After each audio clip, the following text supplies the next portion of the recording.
Okay, at Freedom Fighter Tactical, I get a lot of questions where people have bought a Benelli M4 shotgun from their dealer, from private party, from gun broker, wherever they've gotten it from, and it already has a collapsible stock on the gun. They wonder if that's 922R compliant because they bought it in that configuration. And then there's others that also wonder if they bought it in a pinned configuration or a configuration where the stock won't move.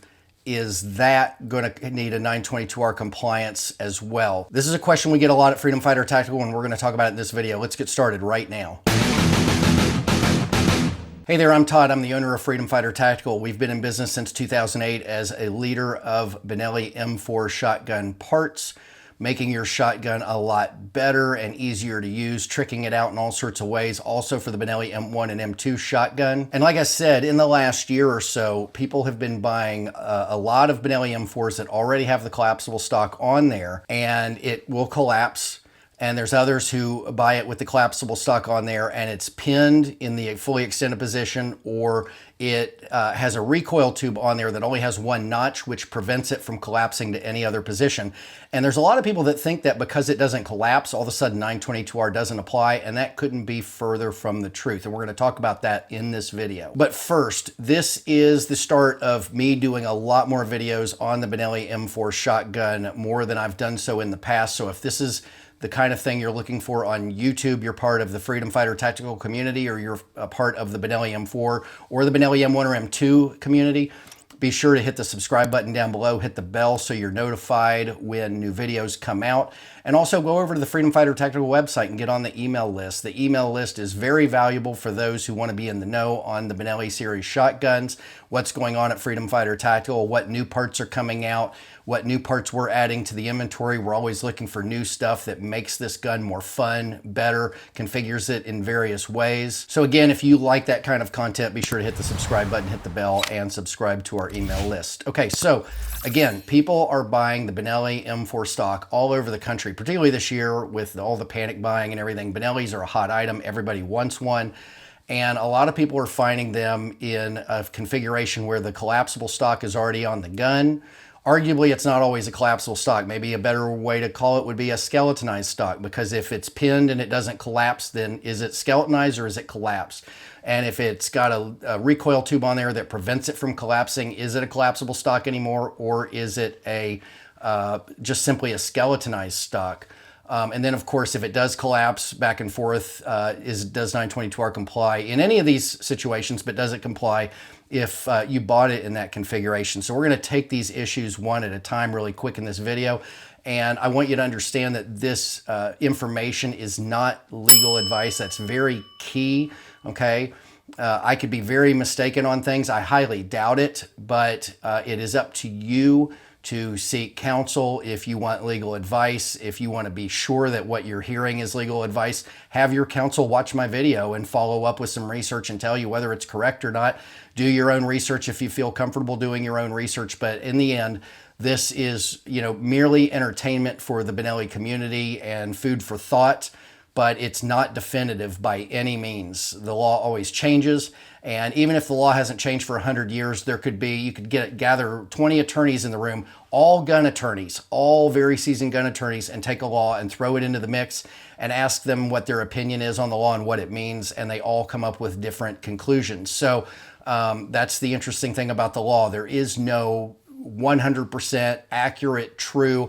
It's all in the eyes of the beholder. And for a lot of us who live in states that are oppressive to our gun laws, they might have a very conservative, and I'm not talking about politically conservative, but a very conservative view on how the law reads, as far as maybe the better word would be restrictive view, where they're not going to read a lot into it and they're going to take it very strictly for what it means. Where if you live in a more free state, maybe they're going to be a little more liberal about it and let a lot more things fly. I'm here in California, and I anticipate that anybody who's being prosecuted for anything firearms, they're going to come at you with a lot of gusto. They're really going to want to come at you. There's a lot of debate on whether 922R is important to deal with. It's a vague, ambiguous, and confusing law. It exists, it's 18 USC 922R, but it's also a number of other smaller codes and directives from the ATF, and it's hard to kind of compile and figure out. And people love to ask me, hey, has anybody ever been prosecuted on this? Hell, I have no idea if anybody's been prosecuted on it, but I sure as crap know that I don't want to be prosecuted on a 922R violation, and I wouldn't want any of you to be prosecuted on a 922R violation. So at Freedom Fighter Tactical, I take a very conservative approach as far as the law goes. I believe in doing a belt and suspenders approach with 922R and taking the issue completely off the table. People say, well, do I really want to spend the money if no one's enforcing the law and no one's been prosecuted? Well, one, you don't know if anyone's enforcing it. You don't know if anybody's been prosecuted. And I know what attorneys charge for legal fees. And I know that at minimum, if you're in trouble on this law, you're going to spend $500 just to sit in a chair and introduce yourself to the attorney and get familiar with him or her. Okay, it's going to cost you $500, where you can have 922R compliance no matter what the configuration of your gun is, and no matter how you bought it from the dealer or straight from Benelli or wherever it is you got it from. You can have compliance for about $300. So it seems to me a very cost-effective way of taking an issue off a table, being able to sleep at night. A lot of you are using this firearm for home defense or defense of self, particularly out in rural areas. A lot of people like to keep a shotgun in the truck. So if that's the case, you definitely want to have this gun complying with 922R. In fact, I think everybody should do it. I don't require, when you're buying parts from me, I don't check a list and make sure that you're 922R compliant. It's none of my business. It's just like if I were selling Porsches and I'm selling cars that go 150 miles an hour. I'm not bending over backwards to make sure you're never going to break the speed limit or drive the car 150 miles an hour. That's not my business selling Porsches. My business is selling Porsches and putting food on the table. Same thing with firearms parts. I really couldn't care less what each individual customer does. I hope that everybody, my hope is that everybody wants to be a law-abiding citizen and follow the letter of the law, and even do the belt and suspenders approach to ensure that they don't put themselves in legal jeopardy and screw up things for their family. But again, that's none of my business. I don't judge. I don't ask questions. That's up to you. And I put out information so that you can make a fair and educated decision on how to handle things. I do request, because this isn't legal advice, that you do your own letter to the ATF. If you go to the Freedom Fighter Tactical website, under the Learn category, you will find plenty of information for 922R that applies in every state in the nation. Yes, it still applies to you guys in Alaska or Kentucky or Texas. And there's also a section for California people for some special situations here in California. Sorry, I'm getting tripped up. I talk so fast sometimes it's like, I'm trying to make this video as short as I can. So again, let's just dive right into this. So the consumer model of the Benelli M4 historically has been sold with a 5-round magazine tube and a 2-round limiter. This keeps the gun at 5+1 capacity rather than the intended 7+1 capacity. And historically, the gun used to be sold only with the pistol grip stock, but the pistol grip is integrated into the butt stock itself. And this is a real key point in understanding 922R and the conclusions that I have when it comes to whether a gun purchased with a collapsible stock is 922R compliant. And it is my position that, and again, it's just my position, it's my belief, and I'm sharing it with you. I could be wrong, but it's my position that if the gun has a collapsible stock on it and it can't move, whether it's pinned or whether it has a recoil tube with one position, I believe that when you buy it, you need to comply with 922R. And I also believe that if you buy the gun and it has a collapsible stock, it moves up and back anytime you want it to. I also believe that 922R applies there as well. And I'm going to explain how I come to that conclusion. Okay, if you look at all the information that is on my Learn page for 922R, you're going to see that there's a list of 14 potential parts that the ATF has decided on this gun are so-called evil parts, right? And this gun is imported with 13 of those evil parts. And that's okay on an imported semi-automatic shotgun so long as that shotgun has less than, has a maximum of 5+1 on the magazine and no collapsible stock. Once you add over 5+1, so we at Freedom Fighter Tactical sell a 7+1, I don't know that anybody sells a 6+1, and I don't know that anybody sells anything greater than 7+1. But once you increase the capacity over the 5 rounds, or it's actually or you add a collapsible stock, you have triggered 922R. If you only do the collapsible stock, you trigger 922R. And if you only do the magazine tube, you trigger 922R. So anytime you do the collapsible stock, anytime you do the 7-round or add capacity to the gun, you're going to trigger 922R. Okay, so this gun comes into the country in a legal configuration, even though it has 13 parts. But the way the ATF and the way the code is written, if you want to increase capacity above 5+1, or you want to add the collapsible stock, then you need to bring that part count down to 10.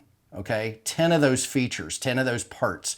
So that means in order to put this increase the capacity, you need, which is 13 parts on the gun. The 5+1 plus this stock is 13 parts. So if you put the longer capacity on there, or additional capacity, I should say, you need to bring that 13 parts down to 10. If you do the collapsible stock though, and this is where it gets interesting, you need 14 parts instead of 13, or you got to bring it down 4 parts to 10 instead of 3 parts from 13 down to 10. I know that gets a little confusing, and it can tie your tongue very easily. So here's the rationale behind that. This is according to the ATF, the pistol grip is integrated into the buttstock, so this counts as one part. But the second that you add a collapsible stock, so the collapsible stock, I'm trying to keep this in frame, the collapsible stock is going to be a pistol grip that is separate from the buttstock. Okay, this isn't a complete collapsible stock, it's actually a dismantled collapsible stock, but the two important features are in fact the grip and the stock. So in this configuration, the ATF considers this one piece because the pistol grip is actually built into the stock itself. But because the collapsible stock is a pistol grip that is separate from the stock itself, you take a gun that would have 13 parts and you turn it into a gun that has 14, because this is two pieces where this is one, okay? So a lot of you are wanting to do the 7-round mag tube and you're wanting to do the collapsible stock. You're gonna need 4 parts to bring that down into compliance. If you're only doing the tube, you only need 3 parts. If you're only doing the collapsible stock, you're still gonna need 4 because you're turning what is one piece now into 2, okay? So this is why I think that if you buy the gun, whether it's pinned, whether it's got a recoil tube on it that prevents the stock portion from sliding close to the pistol grip, or if you've got the gun where it already does open and shut, I believe that you have to comply with 922R. And the reason is because the only way for you to not comply with 922R would be that because it's locked, the ATF considers the pistol grip part of the stock, okay? I don't see that as being the case. This is always going to be separate from the stock by virtue of its two pieces. This grip is built in. It cannot be removed from the stock, no matter what you do, unless you take out a table saw or something. But that's what this is. This is one big piece. This is two pieces. So no matter what, it's going to cost you, okay? It's going to cost you a part. Like I said, out of the box, adding the magazine tube, this is going to make you, with this stock on the gun, you only need 3 pieces to make it compliant, but with this one, you need 4. And again, if you're using the 5-round capacity and you're using the collapsible stock, you're still going to need 4 parts to bring it down into compliance. And I believe that whether you buy the gun in that configuration or not, there is a gray area out there. A lot of people believe that if you buy this gun in that configuration and somebody else assembled it that way, you don't have to comply with 922R. That's a tricky thing to believe, and even if the letter of the law spells it out, I don't think it does, but I think there's a few hints that if you didn't assemble it, the 922R doesn't apply. I think that's a gray area, and again, if you're in tricky states or if you use this gun in self-defense, that could be a real problem for you. So again, I think that the best thing to do is to, belt and suspender it if that's the way you view it. If you think it's doubling up or it's unnecessary, it's taking the issue off the table nonetheless. Because if you make the gun 922R compliant, there are no questions at the end about 922R compliance. So if you have a comment or a question on what I've shared with you here today, feel free to leave it down below. You can reach out to me at freedomfightertactical@gmail.com. You can call me on the telephone at the number here on the video, or the number is also on the website. I'm very responsive to people. The phone number goes to my cell phone 24/7. I usually answer the phone 7 days a week. I'm always available. If you need to, leave me a message and I will call you right back. You don't need to call me multiple times. I do respond to everybody that leaves a message, and quite often I call people back that don't leave a message if I realize that it's not spam and it's likely somebody with a question. So at Freedom Fighter Tactical, we have everything you need to get 922R compliance. So whether you need 13 parts or 14 parts, the parts that we sell currently that give you 922R compliance include the 7-round mag tubes. The 2-rounders do not count. One of the keys to the law is that you actually replace the part that you are adding to the gun for compliance. You don't just modify it. So the 2-round tube modifies the 7-round or the 5-round tube and extends it. So you actually have to take the evil part off the gun and replace it with a part that's compliant. Fortunately, the ATF considers what's called the magazine body one of the compliance parts, and that's the 7-round mag tube. So let's say that you're only doing the 7-round mag tube, you're not doing the collapsible stock, you could do the 7-round mag tube, you could do the follower and the forend, and you would have a done deal. The collapsible stock, of course, needs 4. And if you start with the collapsible stock, your first part can be that 7-round mag tube. So you're kind of, you kind of luck out in that regard that the 7-round mag tube counts as a part. Freedom Fighter Tactical also has followers in 4 different colors. We have the Benelli replica forend that we make. That's basically the same thing. We do use a higher concentrate of glass in our nylon for more, added strength and stability and heat protection, but it is basically the same design that you have on your gun when you buy it out of the box. The Mesa Tactical stocks count as a 922R part. Of course, you can't use the Mesa Tactical stock with the collapsible stock. You have to choose one or the other. The Mesa Tactical forends, they're called the Truckee forend with the M-lock feature in it, also count for 922R compliance. We have the A&S trigger housings that count for 922R compliance. We also have our trigger kits, the hammer, the trigger, and the disconnector, which a lot of the times for compliance, you have to get into the trigger. With the collapsible stock, it's almost impossible to avoid. But it's very easy to achieve 922R compliance. If you're a customer out there, or not a customer necessarily, but somebody who's thinking about the Benelli shotgun and you're like, oh my God, this 922R compliance, I'll just go buy some other shotgun. No, it's actually very easy to comply these days. Freedom Fighter Tactical is not the only manufacturer that has 922R compliant parts. Back when we started, there weren't many options. There are more options now than ever before. So don't let that discourage you from getting into the Benelli series shotguns. You're going to love this shotgun. It is the shotgun to own. There are no better shotguns out there in the marketplace. There's a lot of good shotguns out there, trust me, and a lot that I like to play with. I love pump action shotguns still, but I prefer semi-automatic shotguns. And in the semi-automatic world, I really like the FNSLP. I like the Beretta 1301, but the Benelli M4 is the one. I mean, if I only had to pick one, if I had the option to only pick one gun out of my gun chest, it probably would be my Benelli M4 shotgun without a doubt over everything that I have. I love my Benelli M4 shotgun, and there's a lot of enthusiasts out there who feel just the same way. So again, I don't like to make it seem like there's alarm bells about 922R. I am very familiar with reading the law and understanding the law, and I think this law is poorly written. I think it's vague and ambiguous and screwball. I don't like it. However, it does exist. It is a felony. Gun violations of gun law are almost always a felony, I think. I don't know that there's many misdemeanors in violating gun laws. Maybe there's more than I'm recognizing, but usually gun violations are pretty serious things, and they jeopardize your gun rights. And particularly if there's any potential jail time involved, then you're taken away from your family if your family depends on you.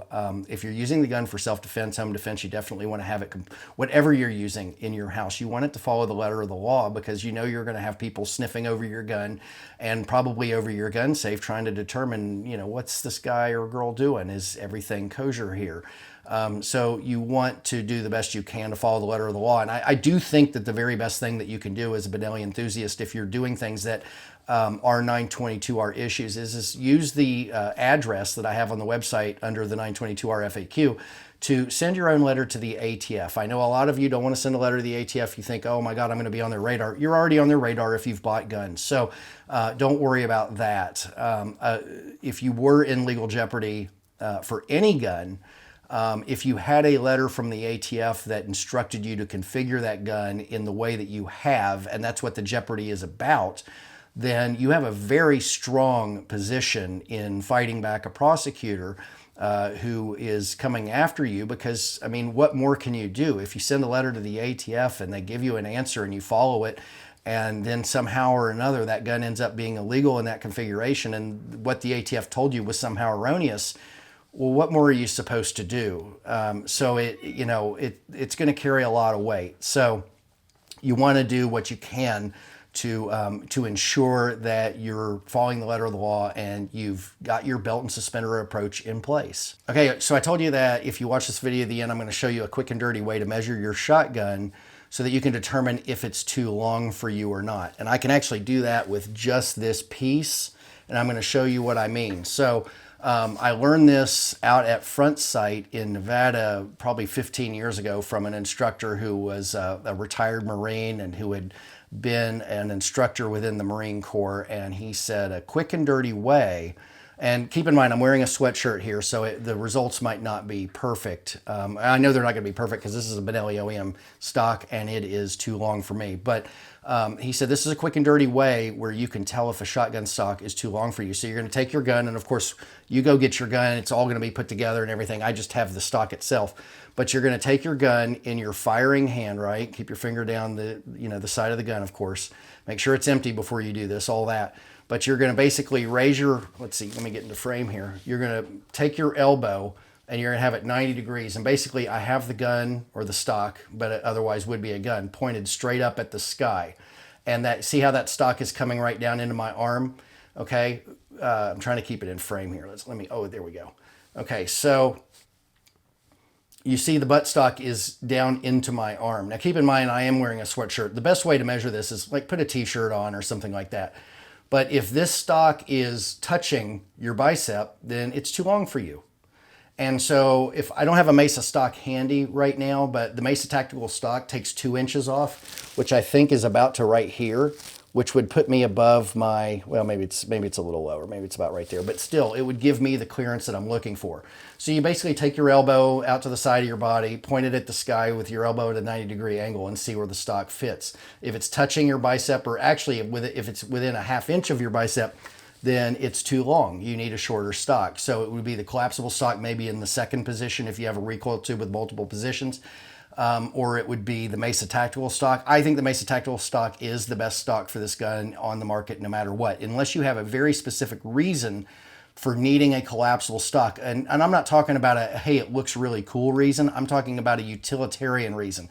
You know, you're sailing the world and you have limited space to stow things, and you want that shotgun right next to your captain's chair in this little spot that only measures so long, and you need to shrink it down and stick it there, okay? That's a utilitarian reason. You're in law enforcement and you're wearing body armor, or you're preparing for collapse of society and you have body armor and you want something that's going to give you a little more clearance. If you are, let's say that you were going to hike the Appalachian Trail and somehow or another you finagled a pass, a license to carry your shotgun on the Appalachian Trail. I don't know what the laws are on the Appalachian Trail. I would imagine that there are no guns at all allowed on the Appalachian Trail. But let's say that you could do the Appalachian Trail or hike the Grand Canyon with a shotgun legally. And you want to stow it over your back and you want to shrink it down to a smaller configuration, that makes sense to me. You're in the middle of Texas or Nebraska or somewhere, and you're driving around in your pickup truck patrolling 2,000 acres that you manage or own or control or whatever, and you're fighting off whatever might be coming your way. You're up in Oregon or Northern California where the bears are, and you're walking around on your property a lot, and you want to have something a little more compact. All these things make sense. A lot of people that call me simply want the collapsible stock or the skeletonized stock. And when I call it skeletonized, that I'm referring to it in a fixed position. But a lot of people call me, they want the look. They think it looks awesome. Okay, John Wick had it. I think Woody Harrelson had it in Zombieland. There's various movies and TV shows where when people have Benelli M4 shotguns, they have it with the collapsible stock, and it looks like a totally badass shotgun. I get that, and I understand that. I sympathize with it, and I agree with you. It looks awesome.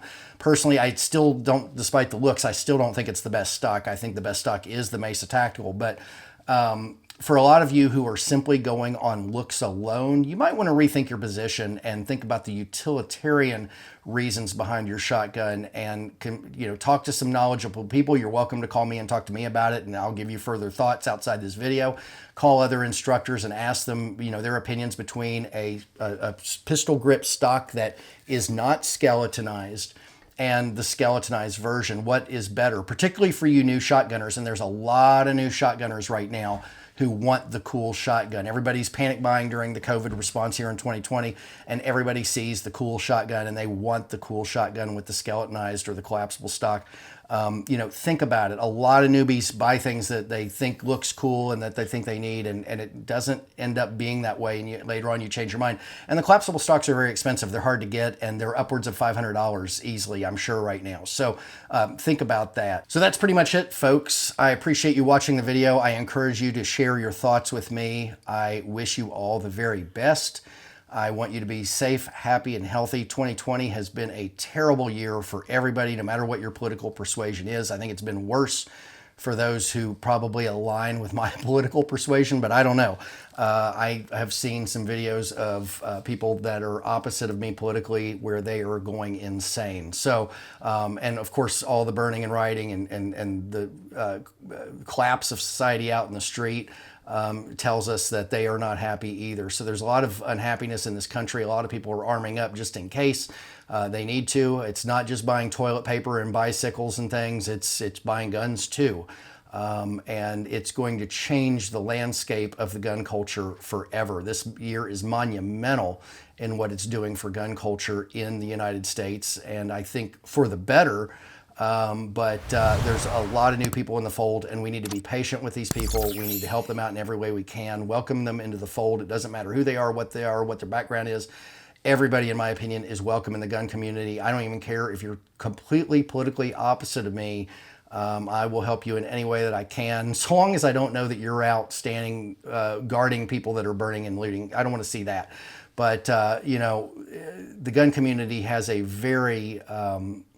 the gun community makes it easy for people to see that we can be respectful of one another and respect the life and safety of not only ourselves but those around us, and that's a good thing. So hopefully a lot of the people getting into the fold, and particularly a lot of the people coming from the other side of the political spectrum, learn some things about us, learn some things about themselves, maybe change some of their viewpoints, and become people that we can depend on as pushing the gun culture forward and maintaining our Second Amendment rights. Folks, I won't babble on. I've given you the information I intended to in this video. I'm very happy that you have stayed with me. I'm very pleased to have you as part of my community and the Benelli community at large, and I wish you the very best. Call me anytime, email anytime. I will respond promptly. Take care, folks. I'll see you in the next video.